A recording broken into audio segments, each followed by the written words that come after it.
Hello again, Cons here. Sorry for the delay in videos, I've been feeling a little bit unwell, and also, I'll be honest with you, I haven't really had the energy to play video games. I'm in a little bit of a slump at the moment, so, you know, what can you do?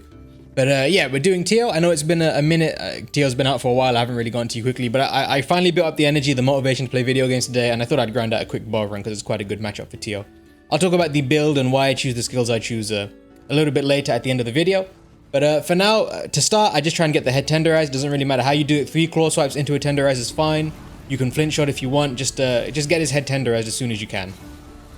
If you're not aware, Bow is very heavily reliant on weakness exploit to get to 100% affinity, because you have to run a lot of other skills like stamina management ones and also force shot and spread shot and that kind of thing. So you are quite heavily reliant on weakness exploit to max out your affinity. And so at the start, my first priority is getting the head tenderized, then I usually put my evasion mantle on and heal up. Now, health is another important consideration. You'll see I'm not running health boost. That's because I'm fairly comfortable with this matchup. Obviously, if you're not, then you should probably be running health boost 3 and some recovery up as well, ideally, because Bow is not very good with health augment. You're probably aware of this by now if you play any amount of Bow, but the spread shot and the force shot, all of the damage ticks are like within range of each other so that you only get 1 healing prop per attack. And so health augment really doesn't give you that much. And so it's quite important to run some recovery up to get the most out of Safi's healing, just because, yeah, health augment isn't going to do much for you. Now look here, during claggers, you can claw really quickly with Bow.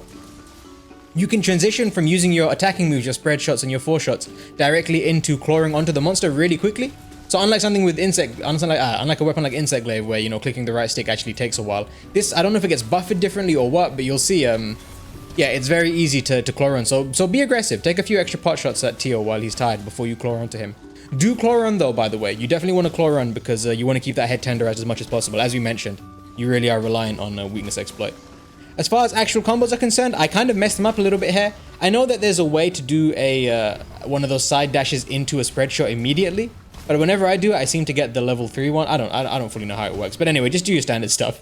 Dash 2 and backwards, and when you get long openings, do your circle into a bunch of force shots into a spread, like a max level spread shot or whatever. I mean, you're seeing the combos that I use. They're not super optimal. And this is the other thing. I could have grinded out a run, but as I said, been a little bit lacking in motivation lately. But I do like kind of showing off runs where stuff can potentially go wrong. Of course, that doesn't really happen so much in this run because it is Bow. Bow is a fairly safe weapon. You can stay at a reasonable distance and you got a lot of mobility, so it's fairly easy to avoid damage. I think this was my second run of the day. I would have liked to have grinded out a better one, but yeah, I don't know. I'm not really feeling video games at the moment, unfortunately. Anyway, I'm gonna stop bitching. You'll see me try and get a KO here because I remember that being a thing back when I used to play Bow in Base World, but I'm not very good at it.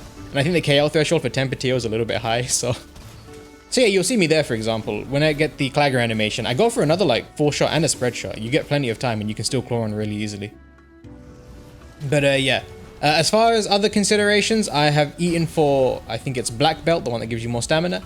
I have eaten a dash juice before the quest because stamina management is a pain. You can not run those if you don't want to, but you'll have to run more defensive skill, more stamina based skills to compensate. And again, you see I'm going for like the KO, but I don't actually get it.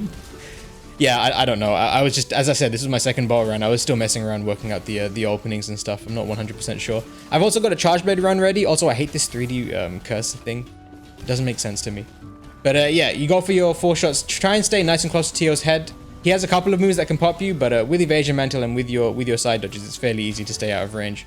And then when he gets down, just do your standard DPS combos.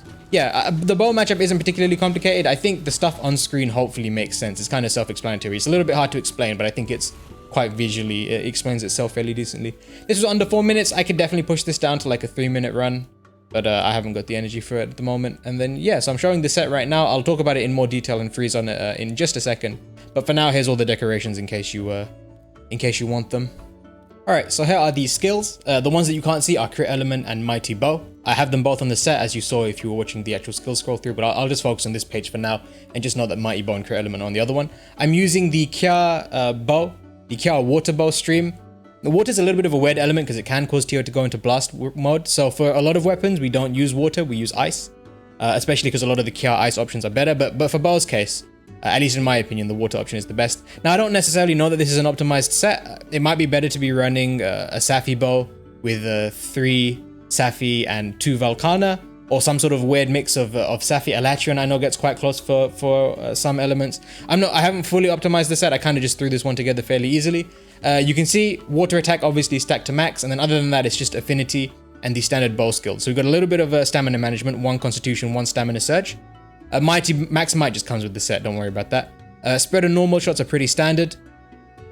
Evasion window comes with Safi, and then we have crit boost, weakness exploit, resentment, and water attack. Resentment and water attack are the 2 main sources of DPS. The points of agitator aren't really doing anything. I don't need them to get to 100% affinity.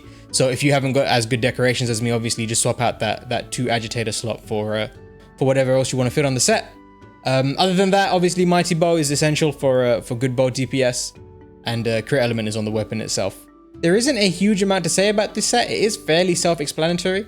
You can see I got 3 points of blight res by running the Safi alpha pieces. It's not really essential. I couldn't fit coalescence onto the set. If you can fit coalescence, I would definitely advise taking off 1 point of blight res and then putting in a single point of coalescence, because it's a pretty good damage boost for a single 3 slot. But because I wasn't able to fit it on the set myself, I just decided to put the extra point of blight res in, so I didn't have to worry about fire damage or blast blight killing me. Not that that should ever happen, but you know, it's just kind of handy to not have to worry about that kind of thing. Other than that, with 3 points of evasion window, you are more than set, to be honest with you. Again, take out the agitator points and then put in some health boost or whatever it is you can fit in. And you can obviously just swap out points of whatever skills you like, for example, stamina management, or even some points of water attack, and swap them out for whatever defensive skills you like. As always, bow is a little bit difficult to build for. It's unfortunate, but because you want those DPS skills so much, and there's so many like 3 slot ones that you need to put on the set, and so many stamina management skills, it can be quite difficult to actually get a good range of defensive skills on here. You might have to sacrifice a fair amount of DPS to get your health boost or your recovery up. But yeah, you gotta make that one work yourself. Unfortunately, it's quite difficult to do, and it definitely isn't the easiest. Feel free to swap to like 3 Safi, 2 Alatrion for the extra elemental resistance if you find that helps you, and for the extra slots. But yeah, I think I've basically covered everything. The bow matchup is a really nice one for Teostra. Really easy to consistently get him in under 5 minutes, under 4 minutes. Apparently I can get it within 2 hunts. I'm sure if I'd kept grinding this out, easily get under 3 minutes eventually. It is a really quick and easy way to farm Teostra, and it's quite a fun matchup too. I would definitely advise you give it a shot. I'll try to like do some streams again maybe tomorrow, and if I do those streams, you'll probably see me working on the bow versus Teo matchup and trying to get a better time. But yeah, I don't really think I have anything else to say. So I hope you have a lovely day. Take it easy. Bye-bye.